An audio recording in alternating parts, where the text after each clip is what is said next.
Today we're going to talk a little bit about shortcuts in Logic and just try to familiarize ourselves with the basic shortcuts to kind of help, you know, make it a little bit easier to navigate and to kind of increase our workflow. I'm going to show you that when you press down keys on the keyboard, it also has a function within Logic. Let's say, for example, we press play.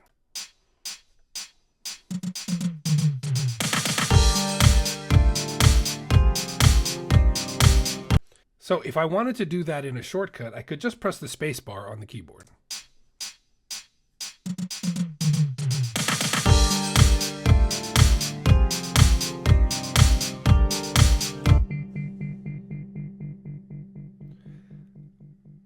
Let's say I wanted to return back to the beginning. I could just press return and it would start me back over at the beginning of the track.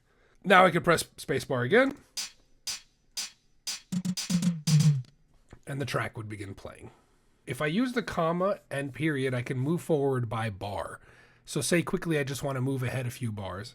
I could just press the period on the keyboard and you can see that the cursor is moving ahead by 1 bar. And if I wanted to go back, I could just use comma and that would go back. So that's super helpful. If I hold down shift and then I do the same thing, it'll actually move forward by 8 bars. So holding down shift, then period, period, period, then comma, comma, comma. Let's say, for example, I press the letter T. This will pull up the quick tool access, so I can quickly change my tool. This is helpful if I'm doing editing or if I'm looking to do some quick crossfades or draw in MIDI. I can press T again and it'll go away. If I press the letter R, it will automatically record.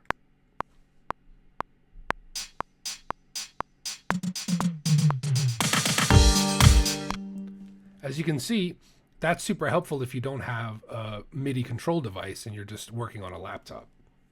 If I want, I can press the letter P. P will pull up the piano roll. Let's say, for example, I select this particular track and I move my cursor forward. You can see that the cursor down here on the bottom is syncing up with what's going on up here. And this is the piano roll for this individual one that I have highlighted. Speaking of things being highlighted, while this one is highlighted, if I press M, I can mute it out. So that is specific to whichever one is highlighted. For example, if this was highlighted and I pressed M, it would mute that. That's a pretty good, quick, easy one to implement. If I have this one selected and I hit Control R, it will activate the record function on that individual track. Command R again to undo. You can see that all of my different tracks are labeled with different colors. If I want to access those colors, I can just press Option C.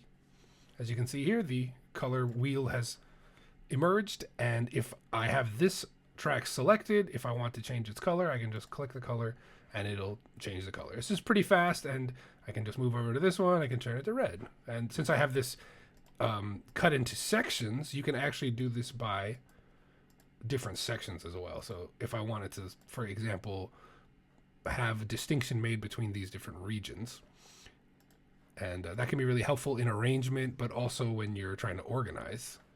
And when you transfer your tracks to another person, this can help them kind of understand what you're going for. So it's a very useful tool. Coloring is something that I suggest most people do.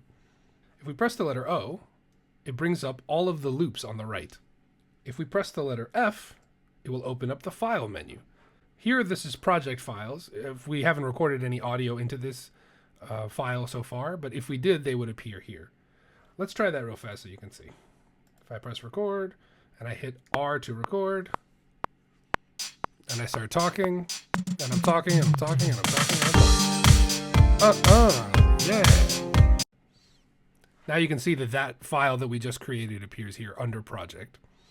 And if you want to go into your computer's hard drive, you can click all files and you can navigate through whatever your computer setup is, and that'll help you drag and drop in files to your particular project that you're working on. So now that we've got a little audio file here, I'm going to select it and I'm going to press the letter E on the keyboard. When I do that, it pulls up the editor. And as you can see, we have a few options of how we can edit the track, the file, and then we also have our tempo analysis stuff, which is not activated right now. That button is right here, by the way. That's called. And then you can select it there. We have to analyze. Now that it's analyzed, we have that option as well. So that's the editor. T brings up the tools. If you press Y, it brings up the library section. And this is where you can go to audition different sounds and try out different sounds for your arrangement that you're working on. Pressing I opens up the inspector. Since my inspector was already open, when I pressed I, it actually closed the inspector. But if for some reason your inspector is not open, you can always quickly press I and open it up. And in that, you'll get access to lots of information about what's going on the individual track, as well as access to the mixer, where you can put your inserts and your effects and your MIDI stuff. All that can happen right here. Sends and returns, and you can set your volume and panning. If you press O, it brings up the loop browser. If you press P, it brings up the piano roll. And as you can see, the piano roll is here and laid out so we can see the MIDI information that was gathered by our performance. That's this section here. I'll go ahead and press spacebar so we can hear it.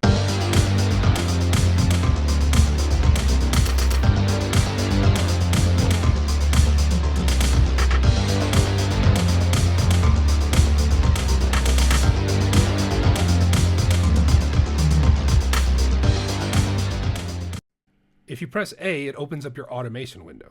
So that's the window here.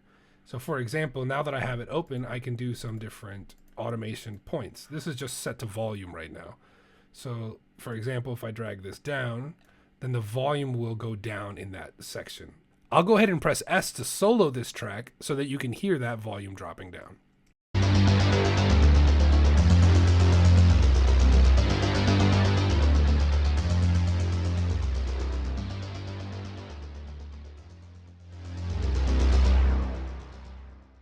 So that shows you both the A button, which is automation. I'm going to press that again to close it.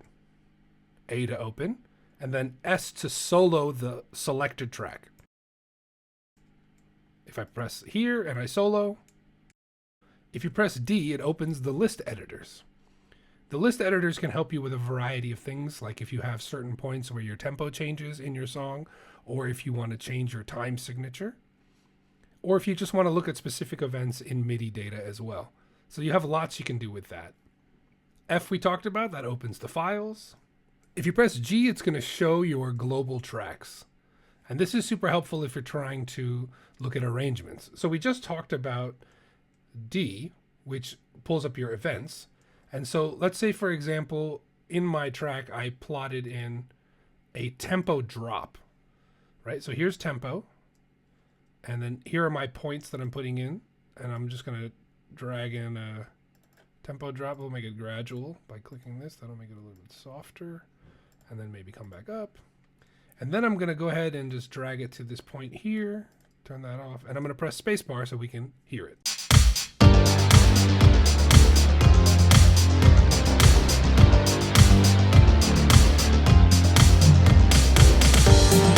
So as you can see, there was a pretty dramatic drop in tempo. And that could also be seen here, right? So in that whole menu, under tempo, you can see where the individual points that I just plotted in are. So there's two ways to do it, manually clicking it in like this, or you can even type it in. And then of course, time signature, marker, you have those as well. See, marker you can put here, arrangement, you can drop in a section. So now I can say, oh, this is my intro here. So that's a good way of having your song arranged out with labels. That's G. If you press the H button, it pulls up your hide tracks. You can see it's highlighted here, and then it gives you the option of adding that into your arrangement or workflow. If you press J while things are highlighted, let's say for example here, we'll go ahead and put it on that track as well. If I press J, it'll actually do join. So that's a quick way of joining MIDI sections together. This is super helpful if you're trying to edit. The other way you have to do that, Command Z, that's another one, Command Z, that's one that a lot of us know. That's just how I did undo real quick. So you would have to go here and then join. If you press K, it activates on and off your click track. K for click. That's a good way to remember that. Let me go ahead and hit R.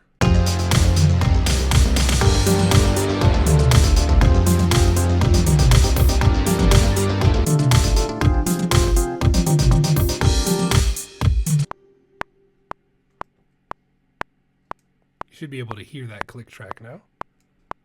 Now if I hit K, it'll go off. Hit K again, it'll come back on.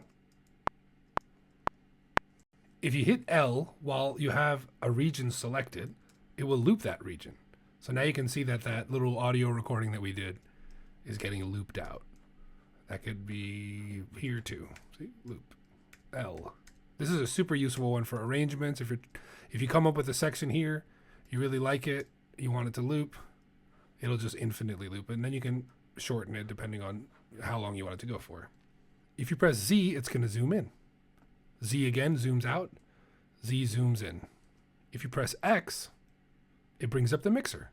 So now you have a mixer here that you can access. You can see all of the different routing that you're doing on your song, and you can toggle on and off whatever you want and get that going super quick. Press X again, and it goes away. If you press C, it's going to activate your loop region. Now if I press play again, or spacebar,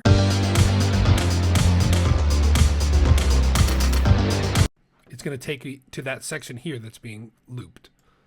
I've got my individual track selected here, and if I hit B, it'll pull up smart controls. And so now this instrument, this virtual instrument that I'm playing with, can be utilized here. I can start to mess with it. So let's...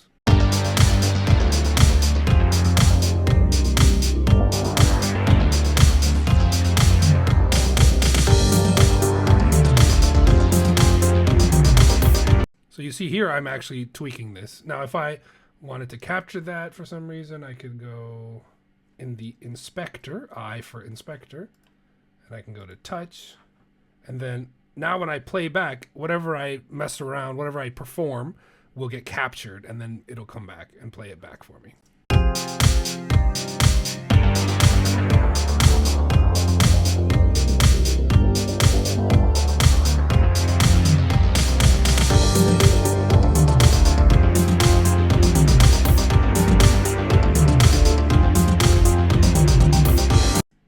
Now I just captured that using smart controls, and if I want to look at it, I can press A, and you'll see here, first we want to turn touch off. You'll see here, all the parameters that I messed with have been captured here in the automations area. So that means that they're going to live permanently baked into the project now as a performative element that will always be there. So this is super cool. It's a fun way of kind of, adding dynamics to the thing that you're creating, and making it feel a little bit more alive and a little less rigid. So if you press B, that'll take us out of there. If we press A, it'll take us out of automation. If you press N, it's going to pull up your score. And here you can see everything that I performed is being laid out. And so you have a quick access to your sheet music creator, just like that.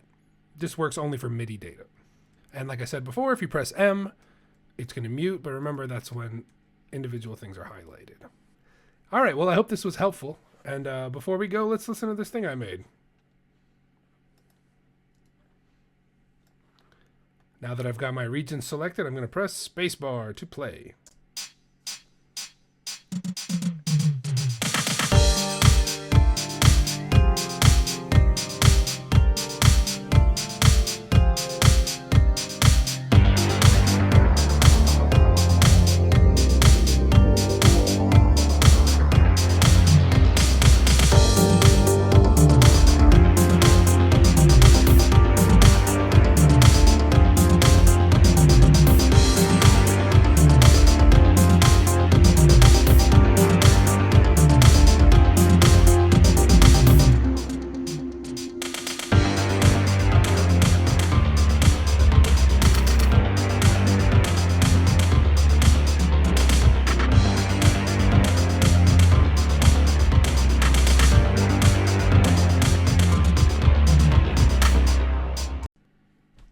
Hope this was helpful. I'll see you next time.